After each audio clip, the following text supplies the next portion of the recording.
Mahaba-haba na rin ang ating nilakbay at pinagsamahan, pero hanggang ngayon, patuloy pa ring namamayagpag ang ating himpilan.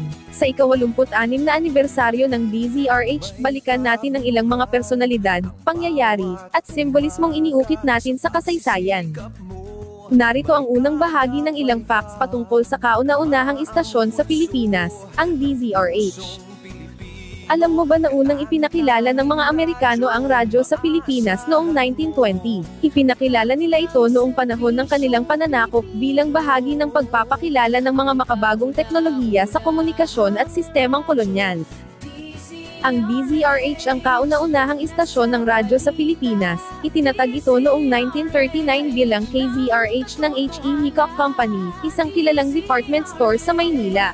Nagsimula itong mag-broadcast sa isang maliit na studio sa taas ng H.E. Hickok Building, at si Hal Bowie ang unang announcer nito, hudyat ng pagsisimula ng kasaysayan ng radyo sa bansa.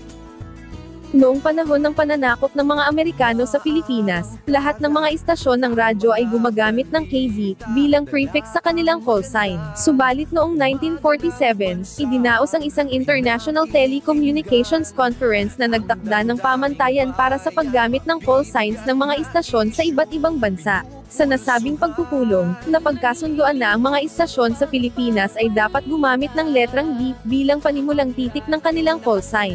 Bilang pagsunod dito, pinalitan noong 1948 ang KZRH, at naging DZRH. Ang RH ay nangangahulugang Radio Hickok, ang orihinal na pangalan ng istasyon. Malaki rin ang naging bahagi ng ating himpilan sa pagkamit ng pambansang identidad at kalayaan. Ang nooy KZRH ay nagsilbing tulay ng pamahalaan upang may parating sa mga Pilipino ang tunay na diwa ng ating bansa. Noong panahon ng pananakop, nawala sa kamay ng mga Pilipino ang KZRH at ginamit ito bilang kasangkapan ng dayuhan.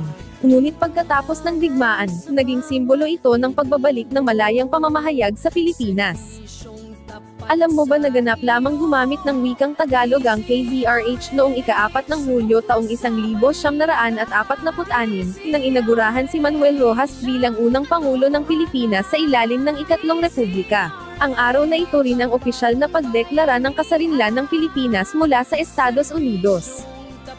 Ilan sa mga flash facts ng kauna-unahang radyo sa Pilipinas ang DZRH ngayong ika-86 na taon. Abangan ang ikalawang bahagi ng flash facts ng DZRH ngayong ika-86 na taong anibersaryo ng ating himpilan. Para sa DZRH 86th Anniversary Special, ito po si Clarice de los Santos ng MBC TV Network News Update, una sa Pilipinas, una sa Pilipino.